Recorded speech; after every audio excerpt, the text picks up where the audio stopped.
Hello again, and welcome to Along the Rock, our podcast that pays homage to the people of the Sauk Valley and the river that runs through it.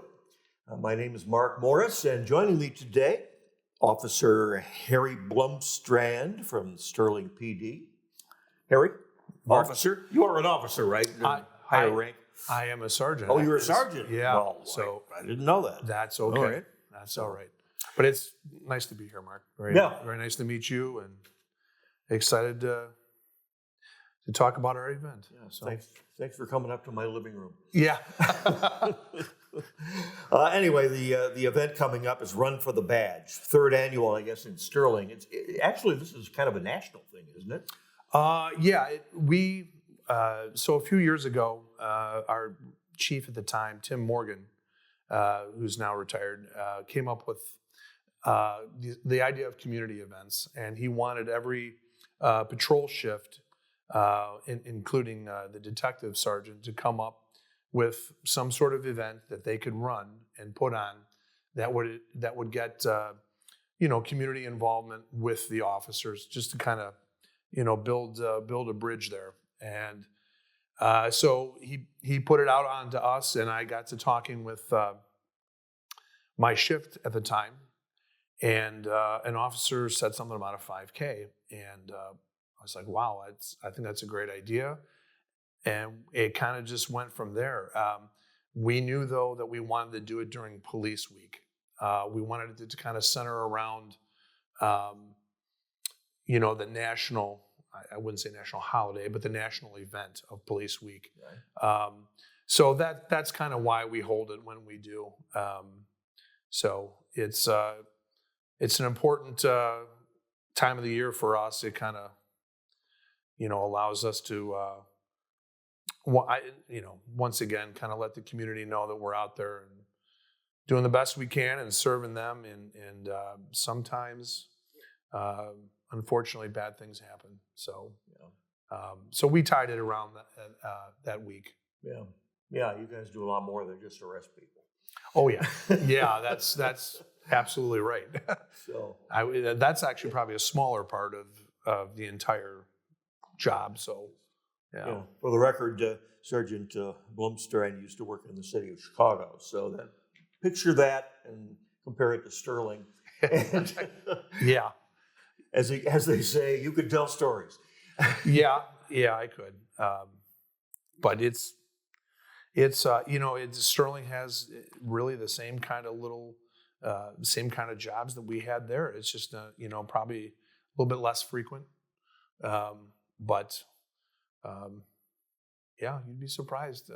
There's some stuff that goes down here that would that was every bit just like Chicago at times. So sure, yeah. But you guys here are a lot closer, I'll say, to the telephone, because that's how it plays out most of the time. A call comes in, and some people don't want to call because they assume that nobody will come out. Yeah, and the police are always saying, "Call us." Yes. When in doubt, call us. That's why we're here. Yeah, absolutely. That's it's hard for us to really kind of do anything if honestly, if we don't know about what's going on. That's kind of what these events are for, to kind of, like I said, build that bridge, that bond there, and so that nobody feels funny calling us. After 9/11, there was this see something, say something kind of movement, and it was pretty powerful there for a while. But I feel like now, I don't think that's happening quite as bit as it used to. It's not going to bother us if we, have to respond to something. Information is critical, and if you have it, the effectiveness of your policing is just skyrockets.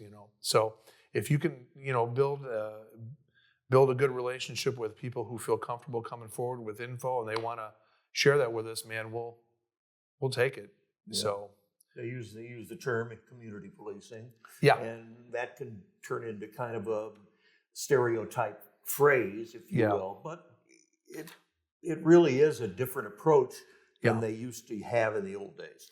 Yes. it's funny. I think I kind of came in at the tail end of the old way in Chicago. Chicago was trying to implement something like that at the time, but things have changed so much. It's it's got to be a partnership. It has to be. And you would think really logically about the whole thing, like, who wouldn't want, you're living out in the community and you want your community to be safe and everything. And if you have info, I mean, who better to bring that to than us to make sure that the neighborhoods do stay safe, So it's a good thing. I've always enjoyed interactions with the public and kids and what have you. It's a pretty neat thing, but we just want everybody to know that we're doing our best, and we can't do it without them and their support. So, and that's a critical thing here. Like, by and large, we are really well supported here. The community is really, really behind us, and that means a lot. So, I think a 5K, in fact, I know a 5K is a great fit for Sterling. There are a lot of runners around here. Yes. Lots and lots. Yeah, that you're not kidding. I'm stunned. We're already, as of today, up to 117 people that are registered for this, and I think we only had 84 total last year. Oh, yeah. We've gone up every year.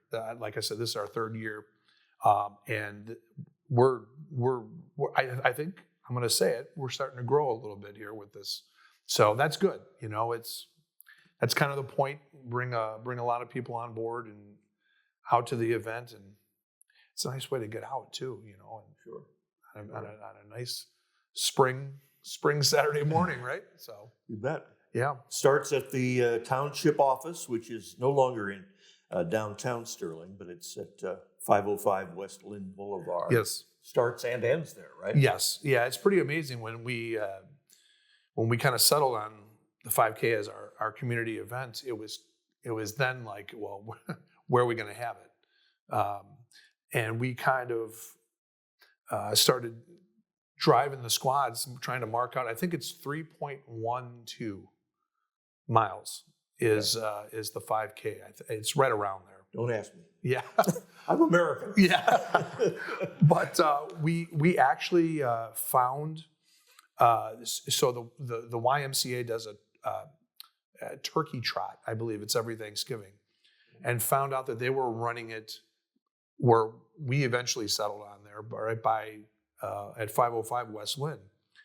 And the astonishing thing was when we drove it to make sure that, it was where it needed to be. I mean, it was right on. Basically, where you start and where you end is exactly the proper distance for a 5K. Wow. So, yeah, it worked out really well. So Very fortuitous. yeah. But there are also rules that say you don't have to be a runner. Runners are usually very serious about what they do. Yes. And they train constantly, of course. Yes. But there are people who just want to get out for a nice walk, and they can do that as well.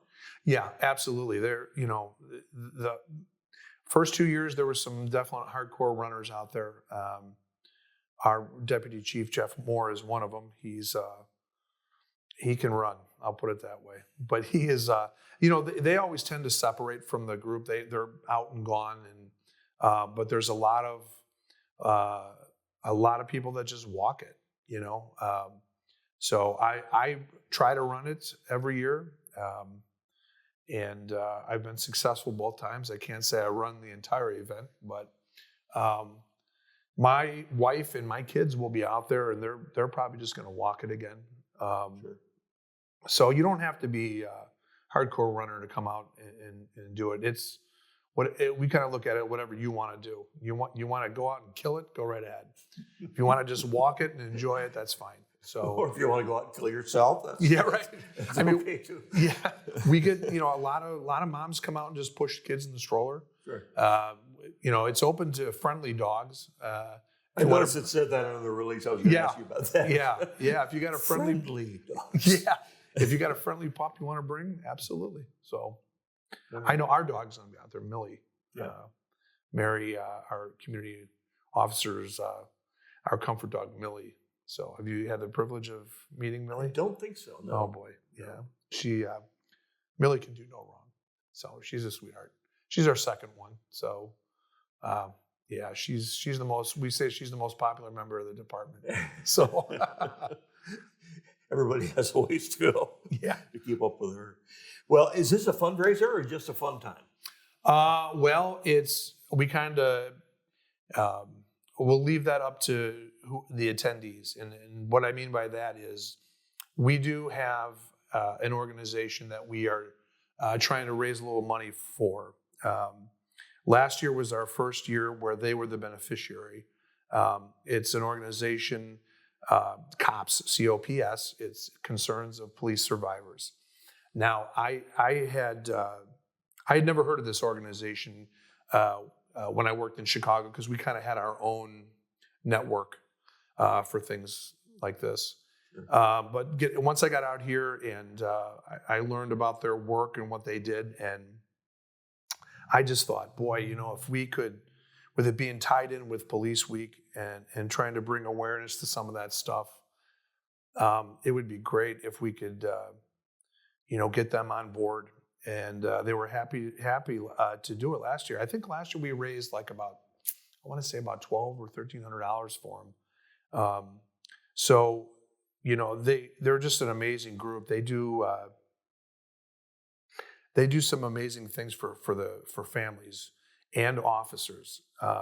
So you mentioned my time in Chicago. I knew 2 officers killed in the line of duty there in Chicago, and it's a very, very hard thing to go through. Not only it's seeing those who are left behind to kind of put the pieces together when something like that happens, and the kids of fallen officers. Those are the ones that always hurt me the most.